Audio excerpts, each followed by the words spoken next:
Ave Maria. So welcome po sa Reflection Reflection Monday edition. At of course, ano na naman tayo, no? Meron sa ating bagong new week. Bagong sabi nga linggo, isang linggo na naman, no? Sabi nga isang linggong pag-ibig. Yay! Kung may pag-ibig pa. So anyway, so good afternoon po. Diyos maraming na hapon sa Indugabos. At we are already October 11, 2021. No? At tayo po ay nasa 28th week in ordinary time. Ano po, no? At of course, ngayong araw po na ito, pinagdiriwang po natin yung memorial ni Saint John the 23rd. Ayan, na nag-convoke ng Second Vatican Council. At of course, isa rin po siya sa mga masasabi nating part ng Third Order ng mga Franciscan. No? So, kaya nga marami din po siya mga na-declare na mga Franciscan saints, no? Itong si Saint John the 23rd. And alam niyo po na na-canonize siya, I think, together with Saint John Paul II, di po ba? No? At of course, tayo nasa Monday edition ng ating reflection sa gabi pong sa hapon po ito. medyo nakakano nga lang na ano, kasi parang ano, bilis maggumabi yata ngayon, no? At hopefully, no, palabas na yata yung si Bagyong Maring. Ayan. And today din po pala ay mag-i-start na uli yung registration para sa mga gustong bumoto, no? So lahat po ng hopefully po ano po natin, samantalahin po natin itong pagkakataon ngayong October 11 to 30 na ano po, magpa-register sa COMELEC. Ayan. Wag po nating sayangin yung ating boto. Ayan. At of course, nandito naman po tayo para bigyan ng pagninilay or reflection ang ating mga first reading at responsorial psalm sa araw po ng Lunes. At of course, hindi natin kailanman sabi nga, matatawaran yung mga salita ng Diyos na ating natatanggap. Sa mga nakapagsimba na po, siguro makatulong itong ating pagninilay para lalo nating mapagtanto, sabi nga, yung ating napakinggang salita ng Diyos, no? At para sa mga hindi pa po nakapagsimba, no, sa online man o sa parokya, ito pong ating reflection ay maaaring makatulong, ayan, para po makapakinig tayo ng mabuti sa ating misa mamaya, kung saan yung pag online mass o di naman po kaya ay nasa kanya-kanya mga parokya. So dito po sa Naga, I think we are in MECQ, no? So possible pa rin po na mag-attend, pero limited lang po yung capacity na ibinibigay para sa mga gusto pong umattend. And of course, sa mga gusto pong magpa-shout out, no?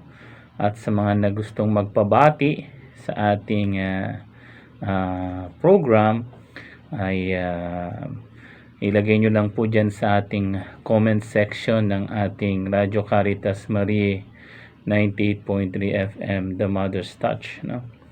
Ang inyong mga shout out at inyong mga pagbati, no? Of course, unahan na natin unahan na natin yung iba ng happy birthday sa lahat ng mga nagdiriwang ng kanilang birthday ngayon, anniversary, ano pa, sacerdotal anniversary, so on and so forth.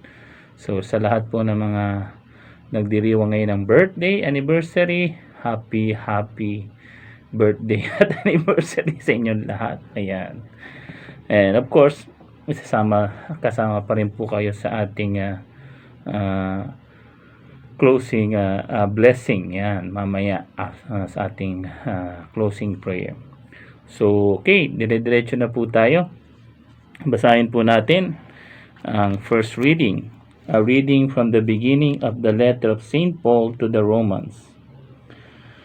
Paul, a slave of Christ Jesus, called to be an apostle and set apart for the gospel of God, which he promised previously through his prophets in the Holy Scriptures, the gospel about his Son, descended from David, according to the flesh, but established as Son of God in power, according to the Spirit of holiness, through resurrection from the dead, Jesus Christ our Lord. Through him we have received the grace of apostleship, to bring about the obedience of faith, for the sake of his name among all the Gentiles, among whom are you also, who are called to belong to Jesus Christ. To all the beloved of God in Rome, called to be holy, grace to you and peace from God our Father and the Lord Jesus Christ. Ayan. So our first reading is taken from the letter of St. Paul to the Romans chapter 1 verse 1 to 7. So basahin po natin sa ating wikang pambansa. Mula kay Pablo na alipin ni Kristo Jesus. Mula kay Pablo na alipin ni Kristo Jesus, tinawag upang maging apostol at hinirang upang mangaral ng mabuting balita ng Diyos. Sa inyong lahat na minamahal ng Diyos na nariyan sa Roma, na tinawag upang maging mga banal. Sumainyo nawa ang pagpapala at kapayapaan mula sa Diyos na ating Ama at sa Panginoong Heso Kristo. Ang mabuting balitang ito ay pinangako niya noon pang-una sa pamamagitan ng mga propeta at nasasaad sa mga banal na kasulatan, ay tungkol sa kanyang anak, ang ating Panginoong Heso Kristo. Sa kanyang pagiging tao, siya ipinanganak mula sa lipi ni David, at sa likas na kabanalan ng kanyang espiritu, ipinayag siyang anak ng Diyos sa pamamagitan ng makapangyarihang gawa ang kanyang muling pagkabuhay. Sa pamamagitan niya, tinanggap namin sa Diyos ang kaloob na maging apostol, upang ang lahat ng bansa ay akayin sa pananampalataya at pagsunod sa Kanya. Kabilang din kayo sa mga tinawag na maging tagasunod ni Heso Kristo. So ayan po. Ito pong sulat sa mga sa Roma ni San Pablo ayon sa mga biblical exegesis, no, ay siyang pinakahuli yata, no, or post o before o una sa bago before ng huli, yung pinakahuli, no, na mga sulat, na pinakahuli na mga sulat ni San Pablo. At alam niyo po, ito pong sulat ni San Pablo sa Roma ay sabi nga po ni Bishop Pabilio na sa first things first, no, ay ito po ay parang pagpapakilala ni San Pablo sa mga dalawang grupo ng Kristiyano na nasa Roma, no? Of course, yung isa pong grupo ay yung mga Hudyo na naging Kristiyano, at pangalawa naman po ay yung mga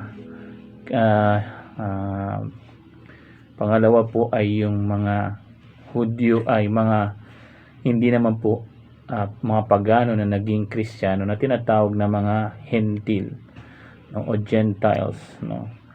So ito pong dalawang grupo ang ina-address ni San Pablo dito po sa kanyang sulat sa Roma. At alam niyo po, hindi po biro itong sulat na ito ni San Pablo, kasi alam niyo po, meron na pong mga Kristiyano doon sa Roma, At alam po natin, o siguro sa inyong mga nag-aaral, no, sa Biblia ay bago pa man dumaan si San Pablo, o nagsulat si San Pablo ng kanyang liham para sa Roma, ayon sa mga tradisyon ng simbahan, nandun na po si San Pedro sa Roma, no. So kaya nga, no, medyo rin po si San Pablo dahil alam niya na may mga nauna na po sa kanya doon. So yung sulat at liham niya ay bilang parang lang, no, or bilang paggalang, ayan, paggalang din po dun sa mga nauna sa kanya, and at the same time pagpapakilala niya sa kanyang sarili, no, bilang apostol din ni Kristo.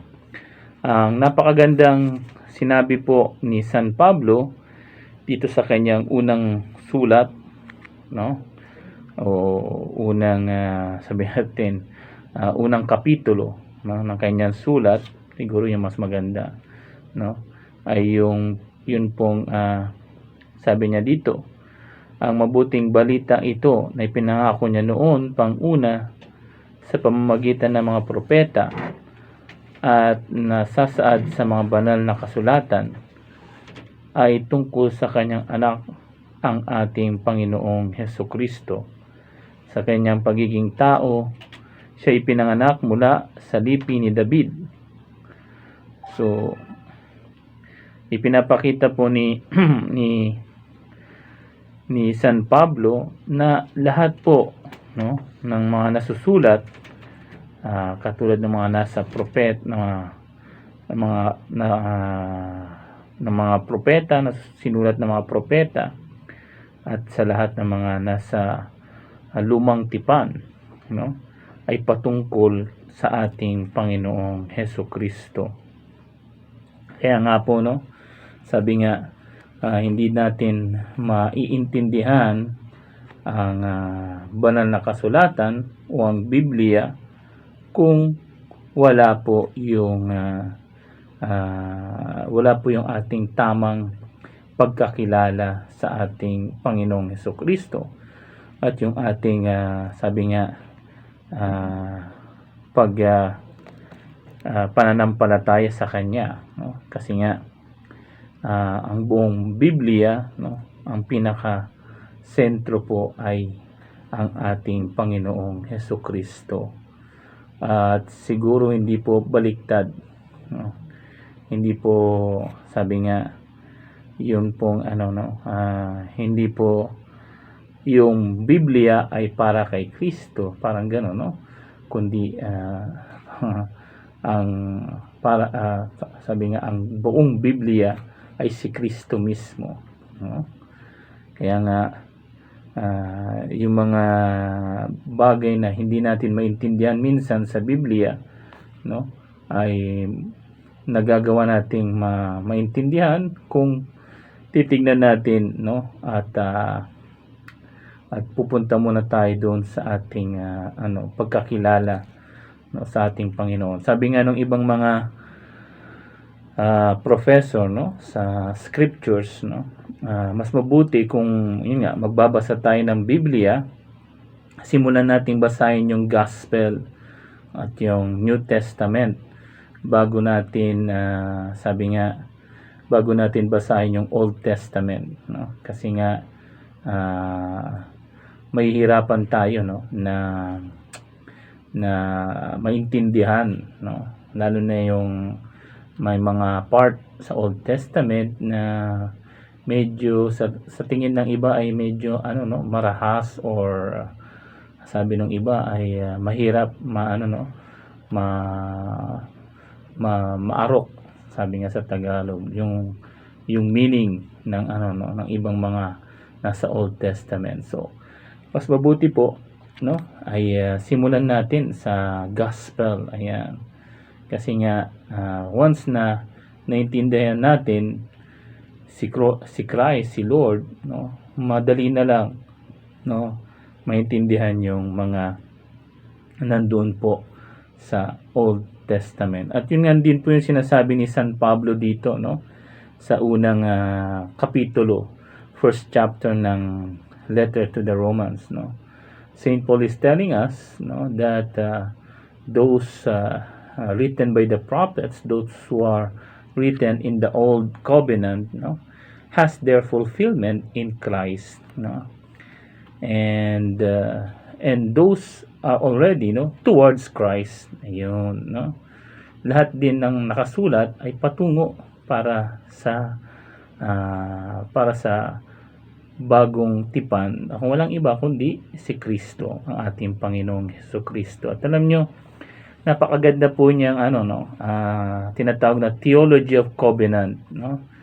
At yun nga, kapag naintindihan natin yung covenant, of course mas maganda nga na simulan natin itong theology of covenant galing sa New Testament. Ayan. At isa sa mga, I think, isa sa mga pioneer na masasabi natin na i-encourage nitong scriptural covenant scriptural covenant na kung saan magsisimula yung yung pag-interpret through the covenant of the New Testament, the covenant of God, no? Ay of course yung isang famous na convert, si Dr. Scott Hahn. Ayan, no? Maganda yung kanyang at of course, no, sabi nga niya, when God choose people, Israel, no, he started this this covenant, no, until the arrival of his son Jesus Christ, no, the second person of the most holy Trinity, no. Hindi nawala yung covenant, and this covenant is still continues until this day through the church. Ayan, no. Kaya maganda, no. Suspense lang. Medyo suspense lang muna natin kasi baka sabihin nyo anong tawag dito, KJ ka naman, Father, no? Pinano mo kami tapos hindi mo kasi po itong theology of covenant very wide siya, and marami siyang magagandang mga sabi natin consequences sa sacraments, sa morals, sa ang ganda. Kaya nga po na kahit si Saint Paul, no, kung maano natin yung mga letters ni Saint Paul, sabi nga ni Scott Hahn, no, yung mga letters ni Saint Paul, kung i-analyze natin, no, makikita natin din, no, gaano fina-found ni Saint Paul yung kanyang mga letters dun din sa covenant na yun, no, sa covenant, no. Kaya nga napakagandang yun, no. May mga kalimutan ko yung mga libro ni Scott Hahn, no, pero alam ko yun nga, may mga tungkol sa covenant, no. At ang maganda yung reflection, no, sa na yun, sa punto na yun. And yun nga, pumapasok pa rin dito sa sabihin na nating introduction ni Saint Paul sa kanyang sulat sa Rome, no. Itong ating binasa ay yung introduction niya, no. Yun yung pagpapakilala niya sa mga taga-Roma, no. At makita natin na si San Pablo ay hindi no, sabi nga sa Tagalog, hindi siya nanghihimasok. Ayan, nanghihimasok sa iba. Kumbaga ginagalang niya yung mga nandoon na mga Kristiyano sa Roma, at gusto lang niyang na hindi maging stranger, no. Sabi nga, strangers in the night. No, hindi siya maging estranghero doon sa mga doon sa mga Kristiyano sa Roma, no. Gusto niya na, of course, no, parang tayo din siguro, no, pag nagpunta tayo sa isang bayan, for example, no, pupunta ka sa bayan ng ng asawa mo o ng kaibigan mo, no, at hindi ka naman taga roon, no, di ba mas maganda na may mauna na magsabi, oy, pupunta dito si ano, si brother ganyan, si sister, no? At least, no? Yung mga tao, hindi sila magugulat, ay, nandito si ano. Ay, ito pala yung sinasabi ni ganito, di ba? So, ganun din ang gusto ni San Pablo, no? Na pag dumating siya sa Roma, dahil yun nga, siya ay papuntang Espanya, so gusto niya, pag dumating siya sa Roma, at least, no? Yung welcome siya, ayan, welcome siya sa mga Christian doon, no?